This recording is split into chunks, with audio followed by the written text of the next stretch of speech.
Bonjour peuple congolais, ça dépend au Bozali Kolonanga. Ngande konamino Christian Boula bien maman, ma peuple mokos peuple souverain, combattant, résistant, révolutionnaire, PNI. PNI est les politiciens non institutionnels.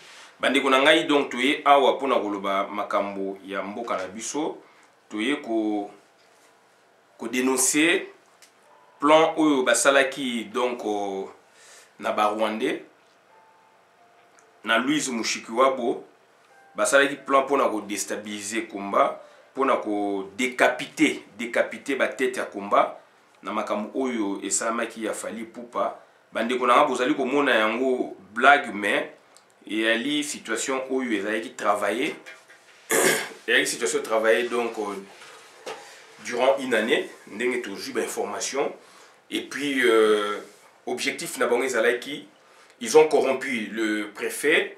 Ba corrompre ba te belé awa puisque mot corruption ezali mot français.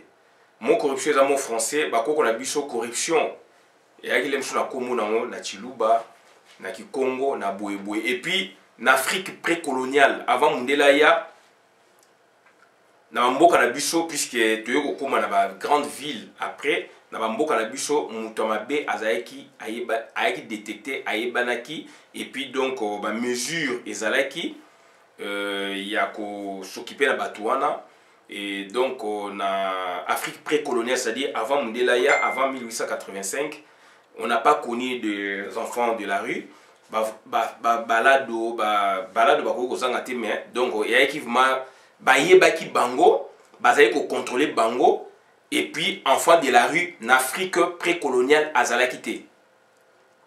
Afrique avant Mundela ya avant 1885 mwana ke aza alala na libanda boyeboy na Afrique na biso wana azalaki te puisque mwana azali toujours ya famille soki papa akoki ete ou bien azokoka kobokola ete biloko danger ezalaki organisation ezalaki donc mwana rose ay pas papa bon papa na ye so bo papa na ye te bo mama na ye et ainsi de suite na ba lien ezali wana et pas tata mwasi et pas ya koko et pas ya boye na Afrique précoloniale mwana alalaki na balabala te to kana malamu mutu moko alalaki na balabala te na ndenge tozalaki na bazamba na biso botika mutu malgré to na bakandako na biso ba bango ba bengi case et modèle o ya biso ya société na biso donc biloko wana ezalaki te mwana lala libanda shege ndeko na yo azozanga eloko boye yo ozali na yango mingi ozo seka ndeko na yo donc azana pasi boye na Afrique na biso wana ezalaki te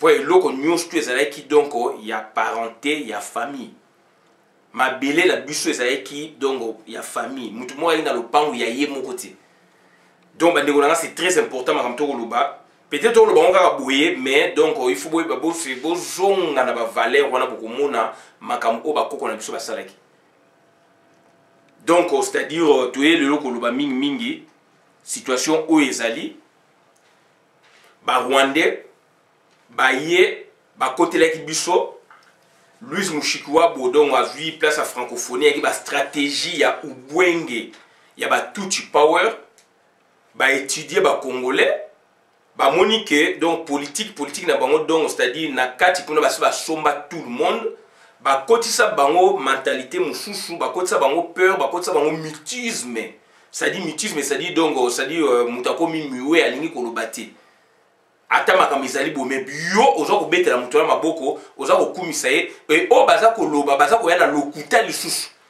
Qu'est-ce que Félix n'a pas dit? Qu'est-ce que vos politiciens n'ont pas dit par rapport à la situation ya mboka échanger puisque ni ba na kata cop donc bandeko nanga c'est très important donc ba Rwandais ba étudier biso ba bengi biso ba beer music women mais lelo to démontrer bango to za makambo wana te donc ba yaki na stratégie en dehors ya kosoma bandeko na biso ndenge to lobi na ba vidéo ba pesa ba 5 000 euros en dehors na wana ndeko na ngai ba yaki na ba stratégie ba ko organiser concert ndé boyoki Fally lelo azokende na Londres abeta na Londres tokozala kuna donc Fally aye ko défier combat to epsaki bino Fally donc azali pion o batie au devant pour na casser combat mais akutenaki na mukuwa Fally Ipupa de mèche avec certains combattants. Fali Poupa de mèche avec Louise Mushikuwabo, puisqu'il y a une des pièces maîtresses. Fali Poupa avec donc Félix Antoine Chilombo, puisqu'il y a Zaïki Nakati. Fali Poupa avec donc Hippolyte Kanambe, bango Zaïki Nakati. Botane ba organiser le quoi on appelle la sonité. Mais bande konanga lelo yo mindele ba yebi na mamboko tozali to komi on a écrit. Et yebani pe na service en ba yebi que batu ba organiser conseil zali deux gouvernements de Tolbaki. Gouvernement congolais na gouvernement rwandais représenté ici par Louise Mushikuwabo. But na ba zali nini ba kanga ba tête ya combat. Ba kanga ba tête ya combat. Donc il y avait des gens au bazalaki même na terrain de Toyoki pour na ke ba provoquer. Mais vu ampleur ya makamdenge kendaki donc batouana siko ba koka kité. Batou ba oute Kinshasa même pour na ba piéger ba tête ya combat. Bandeko na ngai tangu toza ko bundela mboka, il faut pe boza na souci wana o biso toza ko bundela mboka.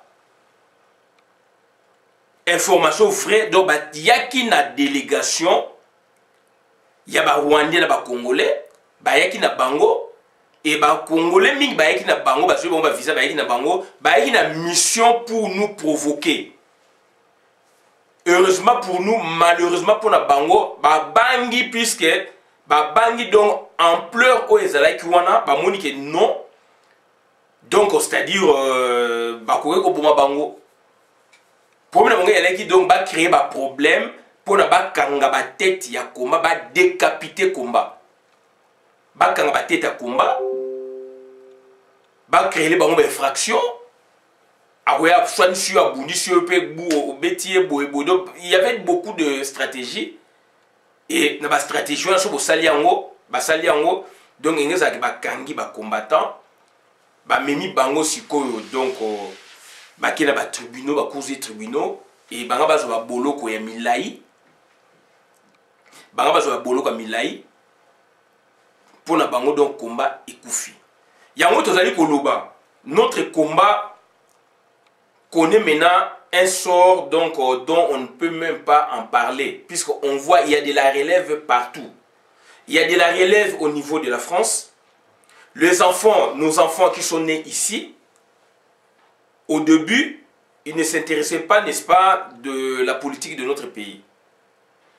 Et donc, il n'y a pas longtemps, ils se sont révoltés, ils se sont dit non, c'est le pays de nos ancêtres, par notre maman, par notre mère, par notre père, etc. Donc c'est le pays de nos pères, de nos mères, de nos grands-parents.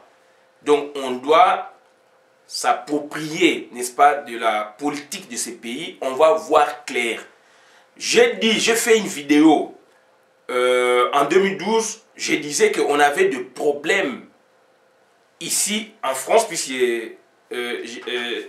j'habite en France, on avait des problèmes par rapport à nos enfants nés ici. Parce que depuis nos maisons, donc nos appartements, nos pavillons, etc., il y avait problème de compréhension entre nous et nos enfants nés ici ou grandis ici. Nous, on leur parlait, n'est-ce pas, de l'histoire, n'est-ce pas, de notre pays, de la politique de notre pays, mais eux ne voyaient pas la chose comme ça, puisqu'ils se disaient que ils sont français, et ils sont ceci, cela, ils sont parisiens, ils sont donc bordelais, marseillais, etc. Mais après un grand travail, donc nos enfants nous ont rejoints. Ils nous ont rejoints maintenant, donc avec lesquels on a fait un brassage d'idées. Un brassage, ce qui fait que eux, ils ont apporté le code du terroir.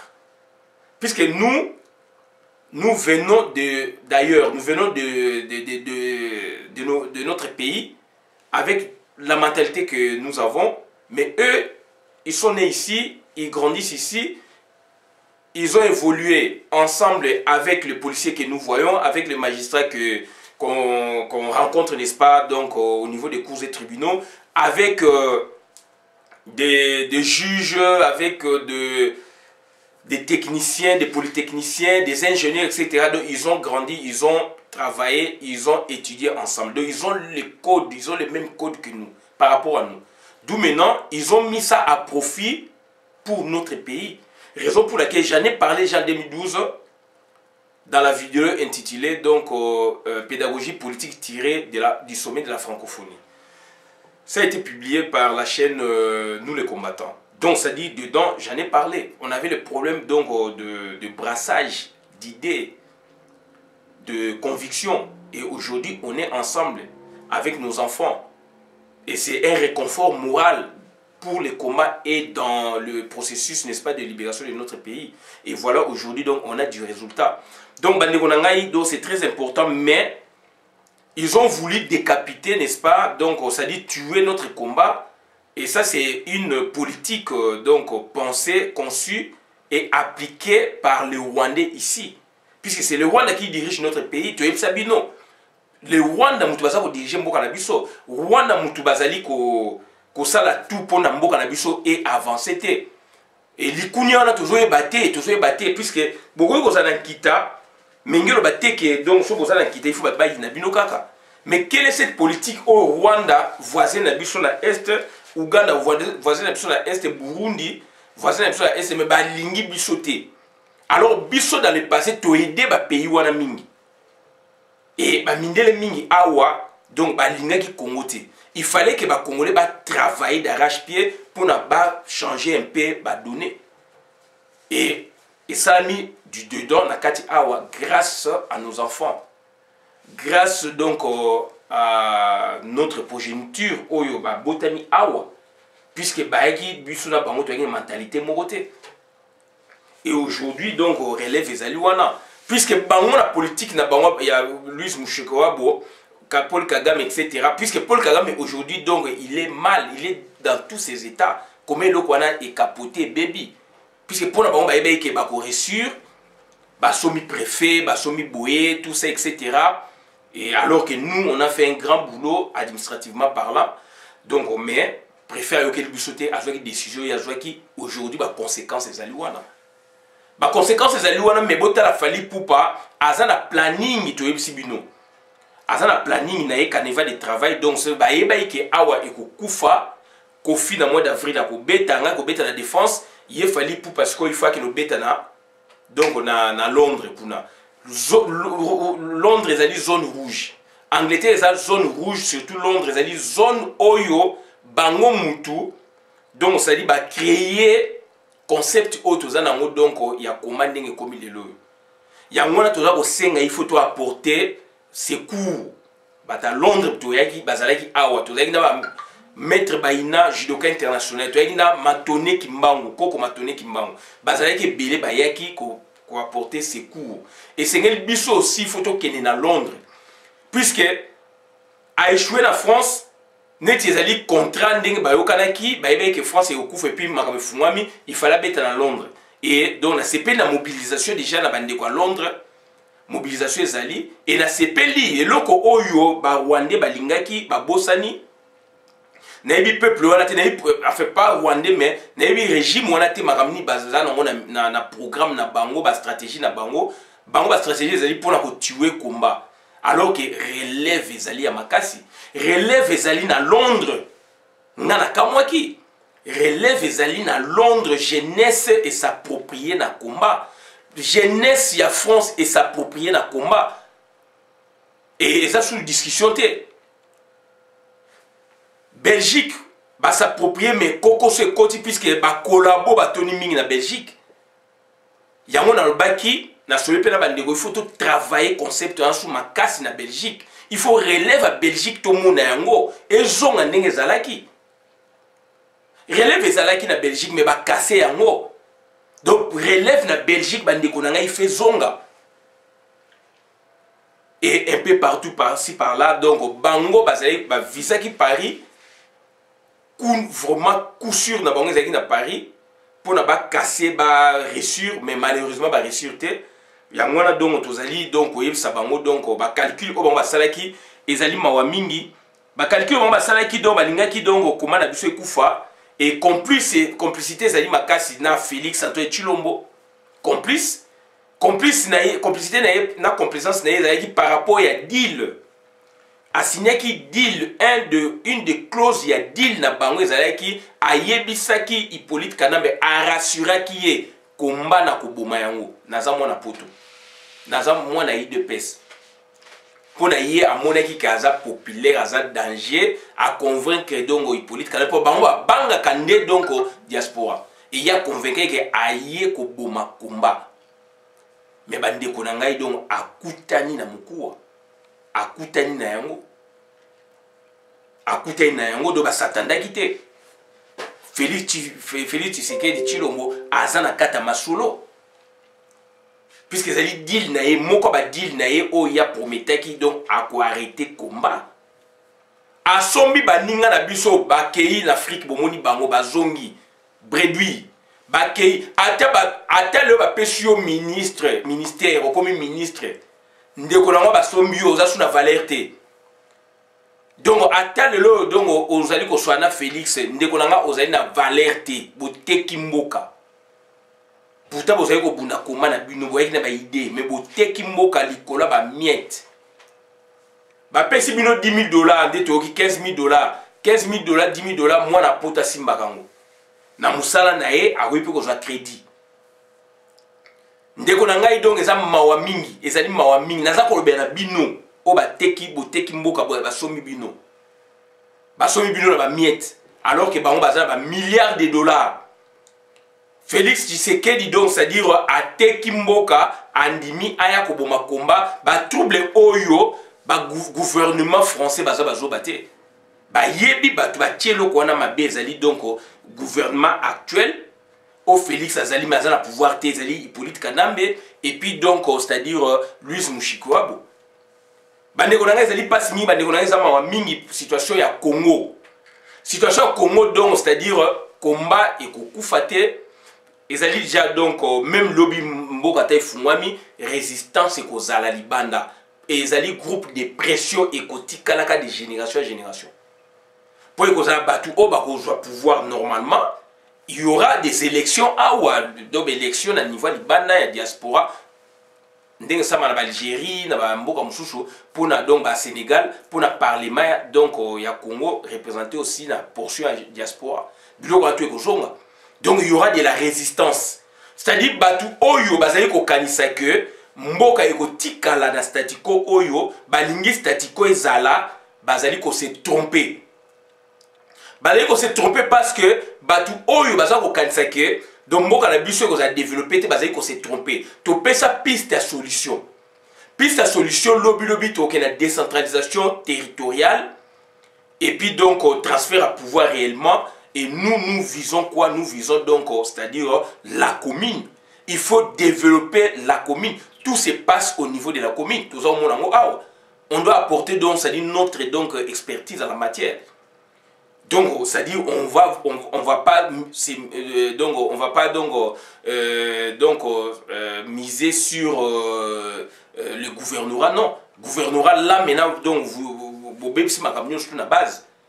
Puisque un gouverneur voit les choses par le haut, il faut qu'il y ait quelqu'un, un administrateur du territoire qui voit les choses par le bas. Et tout se passe par le bas. Donc, ça dit notre projet à nous, c'est développer une commune à l'échelle nationale, c'est-à-dire on développe toutes les communes, donc on développe donc le Congo.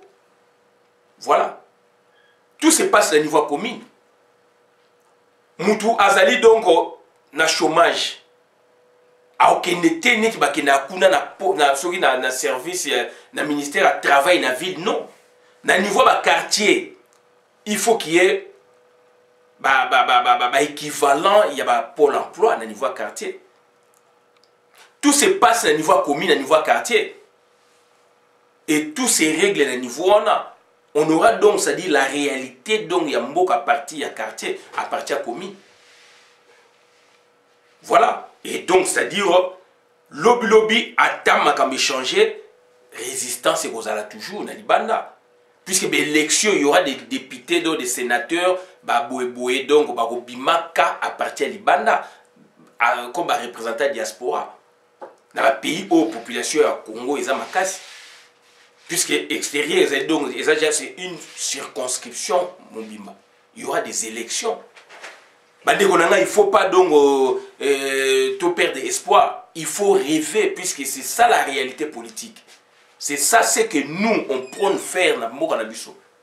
Tu as des batouana, tu as des batouana, tu as occupé par monter. Il y a des gens qui ont été tout ce qui a abonné la vidéo, madame, dans la communauté, nous avons Christian Boulabia, maman, peuple, mon peuple souverain. Tous allez koye bisabino boye.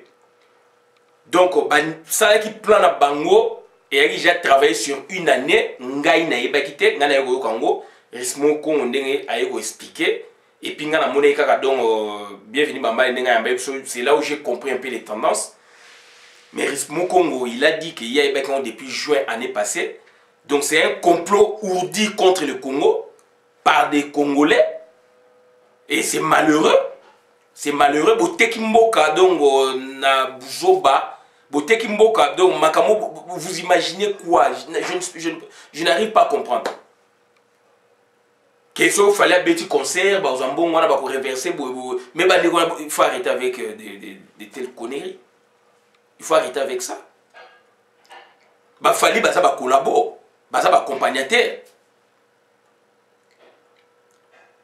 Donc, c'est très important. Et tout ça pour informer que Félix Antoine Tshilombo, du 4 au 6 juin, à cause de la en France, Azali invité la France dans contre le sommet à France-Afrique. Soki à cause de la puisque table ronde Kalate Okoya, table ronde internationale, pour fixer donc Mboka. Du 4 au 6 juin, Félix donc Azali invité en France-Afrique. Donc il y a Bordeaux. Donc ce qui Félix a Rosalaka, mais Azali invité à Koya, n'a informé bien déjà. Donc donc bon la vidéo madame dans compte communauté, ngai Christian Boulabia maman peuple mokozi peuple souverain, combattant résistant révolutionnaire, PNI, Azali donc politicien non institutionnel. Donc pour la chou qui sait bien boye bake lobby toko bunda makasi lobby il faut donc to travailler puisque toujours kende na table ronde et non ba dialogue ba lobby Martin Fayulu lobby boye mabe a changer boye et non Félix Tshisekedi wa lobby non to ke na table ronde en international au ba pays a minene kokota et pour assister biso et comme expertise dans la matière et biso ba combattant biso ba résistant biso ba politicien ba aspirant politique au peut ozali a on a poto mais il faut ozala prêt il y a quoi assumer le kwana il faut ozala prêt à assumer le kwana pour surtout salité to s'organiser te pour na que représentation ba congolais et salama bandeko nangai, il y aura représentation de faux combattants. Représentant de faux combattants, il y a parrainé par Félix Antoine Tshilombo, et puis par Moïse Katumbi, et puis par Hippolyte Kanambe, comme d'habitude, il y a donc il faut que la prudent. Enjeu et Zali wana mboka. Je me répète. Donc, c'est-à-dire d'ici là, donc d'ici au mois de juin, il y aura conférence internationale sur le Congo. Valentin Moubaga va côté Mikanda évolué Toyoki. Donc on s'est dit bako vendre la makamouana à niveau international. Représentation et combattant ezali wapi. Représentation, n'est-ce pas? Il y a des combattants et puis il y a des combattants et puis il y a des aspirants politiciens ou des politiciens ou dans la diaspora.